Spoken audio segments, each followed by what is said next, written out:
You want to talk about some colors, let's say? Orale, let's talk about some colors.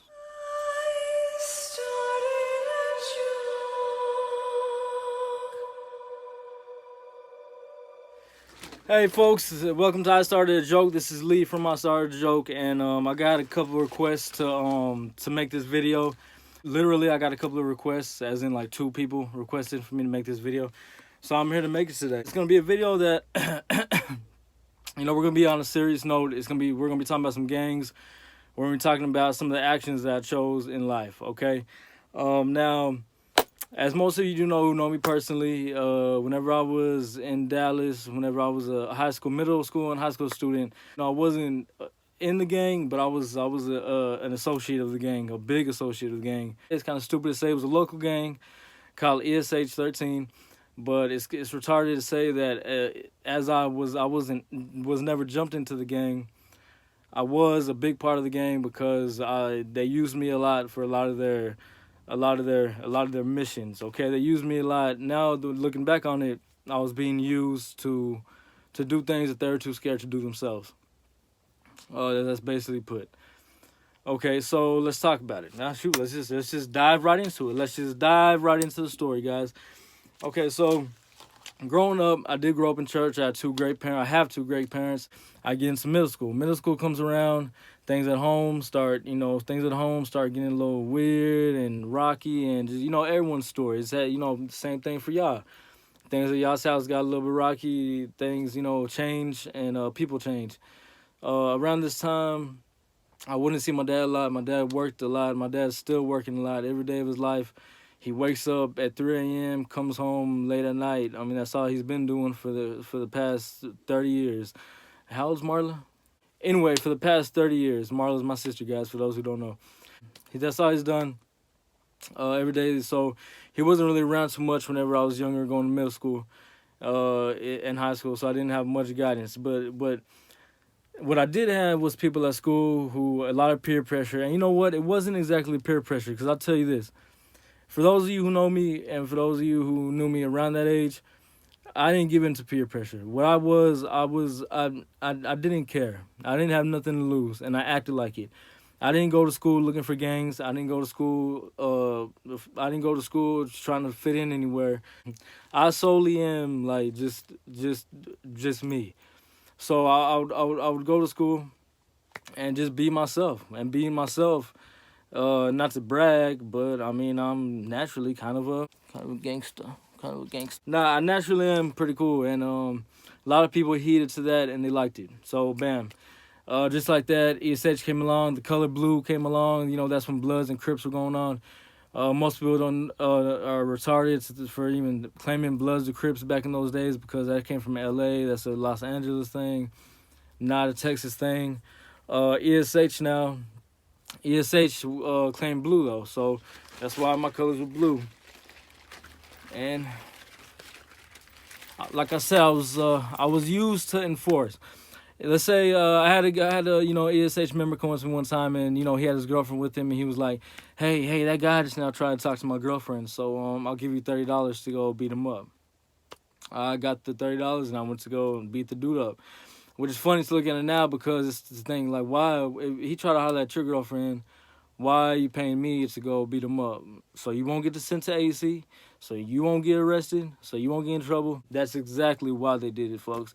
That's exactly why they chose me, because I had nothing to lose, and they knew it, and they knew I was not scared of anything. They knew I was not scared of fighting. They knew I was not scared to speak what was on my mind. Now, I wasn't a bad kid. I respected my teachers. I respected my elders. I still do to this day. I respect. Yes, sir. No, sir. Yes, ma'am. No, ma'am. Okay, but there was just something about me that just didn't care. Okay, just didn't care when it came to people, and they use that. They use it against me. They use me as an enforcer. You need some enforcing, papi. You need some enforcing. Force it. Whack, whack, whack. Nah, but seriously, so that passes. I grow up a little bit. I go to high school. In high school, some of the gang stuff dies down, but my actions don't. I'm still pretty much a fighter. I'm still pretty much people around me, people who didn't even know me would just try to pick fights with me, and it'd be so annoying. Cause I've always known how to fight. I mean, I was a boxer. I competed. People didn't know that.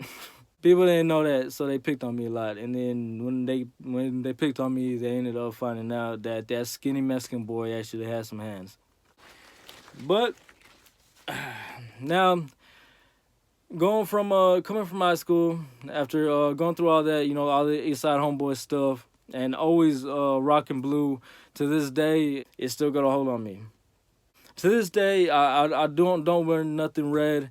I don't know why. It's not it's not like I go into Walmart and see a red shirt and I'm slob. You know, no. It's just I don't wear red. I don't think it looks good on me. I don't like the color at all. Maybe it's because of all the stuff that happens in the past with all the fights that's happened in the past. But I don't wear red. I try not to. The only time that you may see me wearing red or may saw me wearing red is where I work for this crap company. I used to be a pawnbroker at this dookie company. And you know what? Let me make sure I won't get in trouble for saying this. 1 second. Anna! Look up the statute of limitations of how long before I can talk crap about a company. All right, I got it right here, folks. You can legally talk crap about a dookie company after 3 weeks of departure from said company. I'm not lying to you, folks. It says it right there. It says it right there.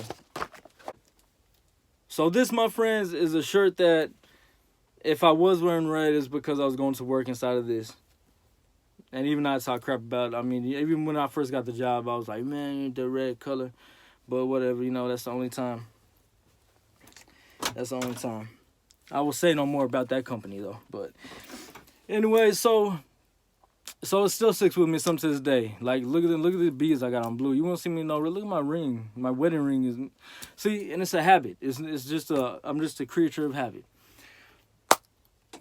Let's fast forward to whenever I was in Arizona. Now I went to Arizona, and this is where I got real bad, folks. I mean, besides, it had nothing to do with the drugs. Like, if I was doing heroin, if I was a sober person living over there in Arizona, I would still be the same person I was. I went over to Arizona.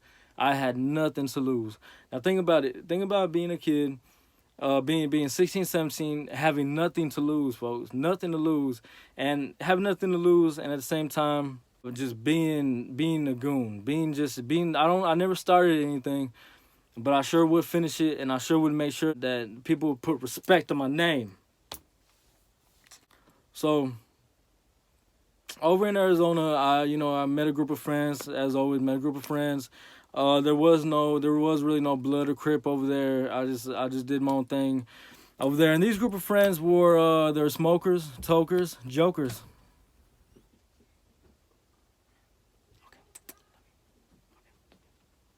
Lock the door.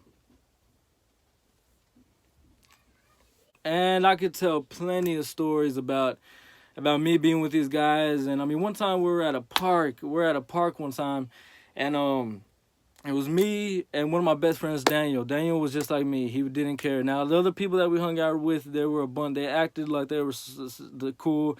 They acted the part. They acted like they acted, okay? But me and Daniel were the ones who did not care. Me and Daniel did not care. How much can I stress the fact that I felt like I had nothing to lose back then? So I tell a story about this one time where we're at a park one day, and there was this girl walking around, and nobody was even looking at this girl. This girl probably weighed like 60 pounds, and she was walking around in circles with these itty bitty shorts on. No one even paid twice attention to her because we thought she was like 10 years old. Didn't even look her way for a second. She leaves, she comes back, and she comes back with a bunch of dudes who said, I guess she went over there and I guess she went over to her boyfriends and her friends and said, hey, these guys at the park keep looking at me. Like, literally, her fantasy is what she went over there and told those dudes that we're doing. Because that's what she wanted us to be doing. Nah, it wasn't like that. So her boyfriend come over with some of his friends, and one of them's holding his pants up like he can't walk, and the reason being is because he had a gun in his pants. No one cared. He came up, he started talking mess to my friend, Jordan, my homeboy Jordan. So I started talking mess with my homeboy Jordan and stole off on Jordan. Bam! As soon as he hit him, it wasn't like I wanted to fight. It wasn't like I wanted anything to do with it. It was just that I saw my friend get punched across his face, and it was on. It was a rumble. Bam, bam, bam, bam, boing, bing, bam, bing, bam, bing. It was a rumble. And you know what? I'm an enforcer, papi. And that's what I do. I enforce. You need some enforcing? I got you. So as soon as that fight, as soon as they got dropped, as soon as they got beat up, they take off, and the guy points the gun right at me. Of all people he could point the gun on, I ain't even the one that dropped him. But he points the gun right at me and bucks. Boom, one shot goes by, hits the wall right next to me. And he takes off. He takes off running. And they get inside the car and they drove off. Now, the people that were, out of 6 guys that came to jump us, the only 2 people that were doing most of the fighting was me and Daniel. All the other friends ran to the restroom. So I remember them running to the restroom, me and Daniel fighting. Jordan had got knocked out. As I stated before, he got punched in the face. He was the first one that got punched. We ended up fighting off all them dudes. As we're cleaning ourselves off and, you know, we start arguing amongst ourselves about, like, why weren't you doing nothing? Why weren't you doing nothing? And why weren't you doing nothing? And why weren't you doing nothing? And why weren't you doing nothing? My homeboy Jordan was tall than a mug. So it became a fight amongst ourselves and blah blah blah. That ended. And that's when I started kind of realizing, hey Cell, like you're kind of different than all these people. You're too cool for them. They're not on your level. They're not on your level. Another time I'm gonna point out. One time they were driving in the car and we were doing something. Well, I don't know, smoking weed, of course, but we were doing stuff. We were, driving around in the car one day. We went inside a gas station. This truck cut us off, and we honk at the truck, and then they start, sticking their middle. They start sticking their middle fingers up at us, and they start flicking us off. And I'm in the back of the truck, and they're all now my friends. I could tell my friends inside the car where they didn't want no part of these guys flicking us off. Me, on the other hand, you're not going to flick me off. You know what I'm saying? You're not going to flick me off. I'm not going to feel disrespected. I'm not going to go home and sleep at night knowing, hey, some other guy flicked me off. So what I do, I jump out the car. Not only do I jump out of the car, but the guy starts loading up a gun. The dude who flicked us off starts loading up a gun. And he racks it. And I guess he's hoping that I'm going to turn around or something. But the whole time he's loading and racking, I'm walking to the truck. Now, my friends are almost ready to peel off because they saw the gun. But they decided to wait for me. They actually had the huevos to wait for me get shot, I guess. But as he's loading the gun, I'm walking towards the truck like, what? What are you gonna do with that? What are you gonna do with that? And he just taps the passenger just taps his friend's shoulder, and they drive off. And that's the end of that. That's whenever I looked around and I was like, you know what? Why was I the only one that jumped out the truck, y'all? Why was I the only one that jumped out the truck? Now, weeks passed by, and as that story kept on getting told, more people started jumping out the truck with me. As that story kept getting told, it was Daniel jumped out with me. It was Donovan that jumped out the truck with me. No one jumped out the truck with me. All right. So during that time, I was pretty much being used as just a person to carry around because he didn't care about anything. And that's yeah, I was pretty much being used. And I mean, and then there was an incident in Arizona where and this is whenever I tell this story, I tell it, and this I'm not proud of it. When I tell this story that I'm about to tell you folks, it's a story that I'm not proud of. This story, out of all the stories I have in my life, this story right here itself, it hurts my feelings to talk about. It hurts my feelings to even entertain the fact that I did it. It hurts my feelings to know that I did that to somebody and that I ruined their night. Okay. Before we do that, let me find out if I could even talk about this. Okay, let me see. Anna, look up the statute of limitations of robbing somebody with a knife. All right, guys, I got it right here. Hold on. Can legally tell YouTube about robbing a man 5 years after said incident. It's been longer than 5 years.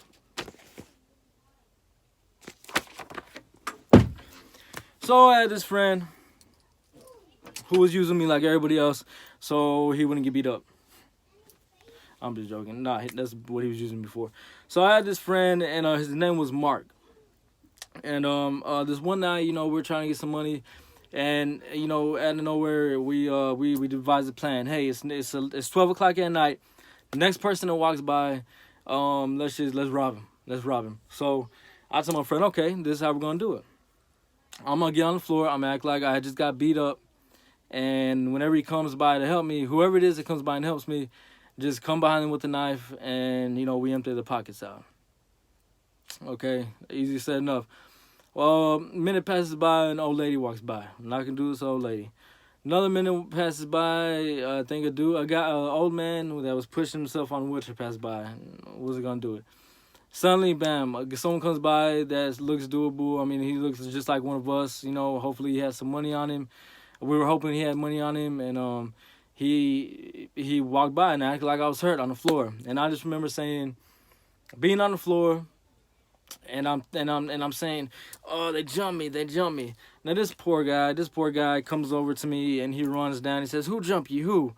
And my friend comes behind him with a knife, puts it to his neck, and the man gets on the floor. Now I get up, and I take the man's wallet, while my friend has him on the floor, and I run to my friend's house and jump over the fence. Now the thing is, we did this right across from my friend's house. We did this right across from Mark's house. So as soon as I took his wallet and ran, and Mark told him whatever he told him to stay down or whatever, 30 seconds, whatever, and he ran and jumped the fence. We were jumping into Mark's own fence and went inside his house, and we watched this man call the cops and point us out. And all he had was $60 on him. And we ruined his night, and he's probably telling the story these days the same way that you know, I'm telling the story. That's something that really does hurt my feelings. To talk about. And you know, there's a lot of stories I can get into about Arizona and the things I did over there. And people, there's things in Arizona that I did that if I would have gotten caught for, I'd probably still be in prison this day for doing. I'm not proud of it. I'm not proud of it at all. Like I said, I did a whole 360 on everything in my life. I mean, you know, I always knew the Lord, and when He filled me with the Holy Spirit, I changed just like that. I still got my issues. I still have my hangups. I still mess up from time to time, but I would never hurt nobody like, you know, like I did before. I would never rob anybody who didn't have it coming to them. Nah, I'm just playing. I would never rob nobody. I would never take anything that's not mine, that didn't belong to me. These days I got a bad rep. I mean, my family loves me to death, and I'm showing them that I'm doing good. I mean, you know, I'm working. I'm holding down jobs. I'm doing all this good stuff, but I think somewhere deep down, my family still has this thought of me being a criminal inside the back of their minds. It's something I feel. I don't know if it's true or not, but you know, some of the things they say sometimes, or some of the things that the way they act around me sometimes. They act like I'm still the way I used to be, and which I don't know why, because I've never stolen from my own family. I took $20 out of my dad's wallet one time, but I've never stolen from my own family. I've never done anything to hurt my own family. I think of. I never did anything around my family. If I was with an uncle or a brother or my brother-in-law or my cousin or my sister, I didn't do something that would put them in a bad situation. But for some reason, I have this bad rep of I don't know, still kind of being the way I am. I don't know why it is. But these days, I like to say God filled me with the Holy Spirit, and I had a family. Jesus tied me down with a family, folks, with a beautiful wife, 3 beautiful kids. And if He would not have given me my 3 beautiful kids and my wife, I'd be in prison right now. If I never met my wife Anna, I would be in prison. I probably wouldn't even be alive. Well, I mean, I'd probably be alive, but I'd be in prison though. Or maybe dead. Who knows? But God blessed me with that family, and He gave me Anna. He let me meet Anna in a high school over here in Dallas, and He let me meet her because He knew that I needed to be tied down somehow. He knew that I needed to be not even tied down. I needed to be set free somehow. So these days, I do have something to lose. I think about that before any, you know, I've been in situations where I've broken up fights. I've been in situations where I do let my anger and my old ways get the best of me. but I do have something to lose, and I think twice before I do anything, especially when I have my family with me. I think twice. Um, I've grown up a lot. I mean, I've I've gotten my concealed carry license. I'm holding down my job. I'm doing my best to raise my kids and my family. I mess up a lot doing that, but what I do know is that I will never go back. I'm never gonna go back to the streets. I will never go back to the streets. I will never go back to any gang, because all they do is use you. I will never do anything that will jeopardize my family not having me around to protect them, because they need me here to protect them. And let me tell you, to all the parents out there raising y'all's kids, sometimes y'all don't even have to do anything wrong at all. My parents really did nothing wrong at all. It just took me being born with the mentality that I had to want to be part of a gang, and to want to basically walk in front of bullets like I was bulletproof. That's what I did. I walked in front of bullets. I was bulletproof, and it wasn't because my mom beat me. It wasn't because my dad beat me. It had nothing to do with that. My parents took care of me my whole life. It's just some things that you can't avoid. But you could try your best to avoid it. Since then, society has changed, and there's more and more. I mean, you can see more and more violence. I mean, gangs coming up, but it's not like in the old days. Not like in the old days. Back whenever I was 15, 16, walking around with the blue flag hanging down my left side, just people had to fight me. If I saw someone with a red flag hanging at the right side, I had to fight them. There was no choice. You had to fight. These days, I mean, it's a bunch of nonsense. The kids don't take it as serious as we do, and in a way, that's kind of a good thing. In a way, it's kind of a good thing that kids don't take it as serious as we do. Anyway, folks, I know this has been kind of a serious video on a serious note. Hope you guys enjoy. If you have any questions, drop them down below. Let me know what you want to see next. Thank you guys for joining me inside the haunted closet that was not so haunted this time, because Sheila is out there making me some dinner. You know why? That's why.